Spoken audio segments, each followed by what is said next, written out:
Scorpio, welcome into your mid-March 2025 general tarot reading. We're going to jump right into some of these nature oracles and then see where the reading takes us. To begin for Scorpio. Okay, so we're beginning with the Stars card talking about navigation, waterfall, persistence, rainbow and beauty, and then butterfly and regeneration.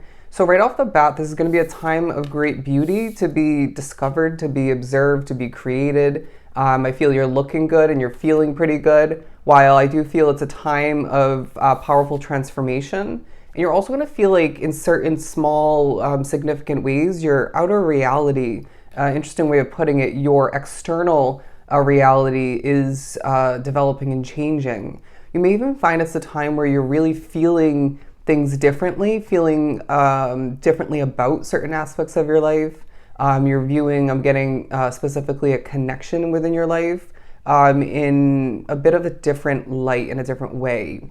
And so it feels like this is a time where you can't help but feel this transforming, at least to an extent at certain points, your wants and needs. I feel it's all directly related to stemming from how you have and are more than ever at this time changing within.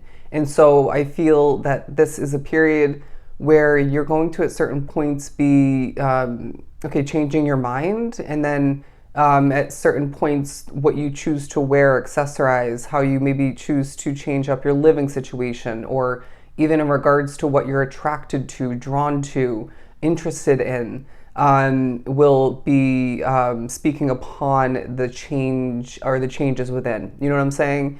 You may even find that certain conversations that pique your interest or that seem intriguing for you, even certain observations that pique your interest or intrigue you, draw you in, or keep you drawn to it or focusing upon it. Stuff like this is going to be speaking upon how much you've been changing. But also I'm getting, as I feel like I have a hair on my face, but I feel like it's a spiritual occurrence.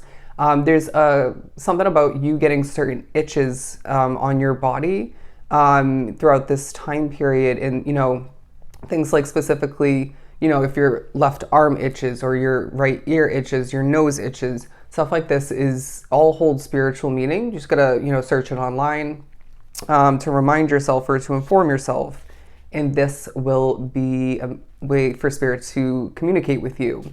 But we're moving on to the waterfall card because it's a time where your persistence is paying off. It feels like you're really at this point along your path saying and giving off the energy of, I don't give up. You know what I mean? It reminds me of me having to try these readings, get them going multiple times because I either am just so out of it, I'm spiritually messed with, I struggle with the channeling of which, or I get nervous, and sometimes I just can't spit it out. But it just feels like this is a time where Spirit's saying, sometimes even the process of attempting something or going for something multiple times is significant. Okay, it holds significance and purpose.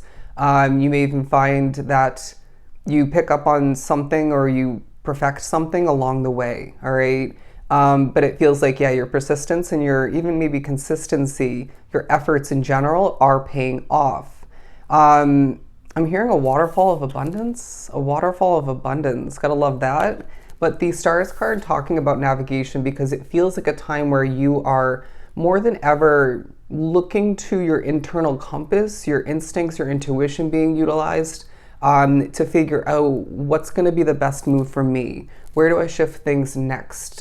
Is this turn going to be in the right direction for me? You may even find for some, as I'm being given an image of this, that you're quite literally at a crossroads where they're saying, you go right, this is going to be the outcome. You go left, this is going to be the outcome. Or if you keep going straight, that's going to give you a completely different outcome. And so they're saying you don't have to see it completely in order to, or fully understand the results or the result of which direction to go in, or each one, you know what I mean? In order to make a very intuitive, smart decision. And so that's going to be different for everybody, but it also feels like a period for you where they're saying very specifically the stars are aligning for you. I'm now getting that your North Node placement is of true significance. Mine specifically is an Aquarius. I'd be curious to know what yours is in, because this placement very much speaks upon your purpose in this lifetime, your destiny, you being a dreamer by nature. And I feel like this is a time where you're not only well spoken on a completely different note, but you are really spitting out different types of intelligence, if that makes sense. You're applying yourself in the remainder of the month, and it's really showing a lot to other people. Excuse me, it could be in regards to that helping them with their own path, with their own life, or maybe how they're doing something, but it as well as teaching people a lot about you, all right? I find that you're somebody who is quite often, or maybe this is more past oriented for you, where you're underestimated, okay? People maybe expect a lot for you and then underestimate what you're capable of, or how intelligent you truly are, how talented you truly are, and maybe even underestimate how much you, or just don't think that you're meant for as much in this lifetime as you are. And so that does tie back into your North Node placement. But the way you think is really also a part of this period, as I'm being shown a vision of gears, okay? I'm hearing working their magic. And so the gears of your mind are working and creating magic at this time. It's almost as if you're very analytical and methodical at this time, where you're processing things very efficiently, quickly, maybe at times a bit too thoroughly, that could translate or transform into a state of overthinking. I couldn't get the right wording there.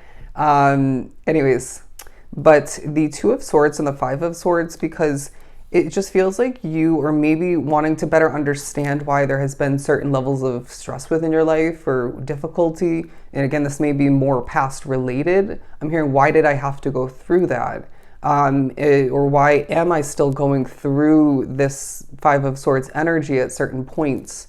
But they're saying it's not going to be a time where you're meant to gain all this clarity, right? But it's almost as if Spirit's saying to you that when you dig for that clarity, when you overly focus upon it or demand it, ask for it, from Spirit and the universe and whatnot, you're most likely not going to receive it.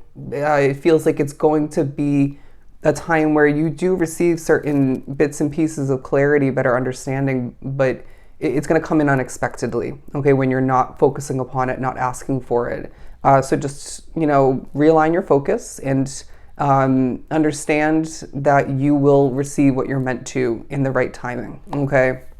But the Knight of Pentacles, because it feels like the remainder of March is a time of slow progression. It's a time of you stopping and smelling the roses at certain points to admire the beauty that exists within your world. There may even be moments like a sunrise, sundown, a rainbow, as you can see on this imagery, things like looking up at the moon and her beauty, the stars, stuff like this, even, nature, landscapes, and other levels of beauty that you can obviously imagine. And so they're saying, okay, I just heard the great outdoors. And I feel this is going to hold significance for you because it takes you maybe out of your head. It takes you away from what you've been overly focused upon or committed to. It maybe even gives you a moment to reconnect back to Spirit, to your higher self, and whatnot. But yeah, it just feels like, okay, you might be seeing certain butterflies. But I'm getting also, you might be at certain points between now and the end of the month a little bit overly serious, or just kind of uptight. And please don't take that in the wrong light. It just, notice yourself, observe yourself and your energy and the way you're doing things in these moments. And yeah, be aware is what I'm hearing. And so therefore you can adjust and maybe, shake it off, get a release, brighten up your mood, or just be, increase the happiness, okay? Because I find that this will do you a lot of justice. Let's pull a couple more tarot. The Three of Cups, there's many reasons to celebrate, as I also feel there's quality connecting to, okay, your higher self, to Spirit, to other people, but it feels like you're really connected to your work at this time. And another Knight coming out, the Knight of Swords, because it feels like, Scorpio, this is a time where you're wanting to be on the move, but then being pushed to, maybe even staying busy at times for the wrong reasons, or reason. But they're saying, again, in the midst of this being the energy that you're wanting to create, to be one with, that we're needing to stop and, again, smell the roses, and maybe even create a different type of experience to benefit you. But the Page of Cups, because I do feel like at certain points you're going through what is to be labeled as a glow up, and you're even shining in the midst of doing what you do really well. People will be impressed, and they're saying you are a manifester, okay? And so I don't know why I'm getting the sign Pisces. You may want to watch their reading, but you're going to find that this is the time where there is magic to be created in the midst of you being shown to the world as a very intelligent, very talented, and special kind of soul. Maybe watch Aquarius's reading as well. But they're saying that you can literally manifest anything your heart desires, okay? So those are the messages I have for you. I hope they were truly helpful. I am sending you so much love and light. Bye, Scorpio.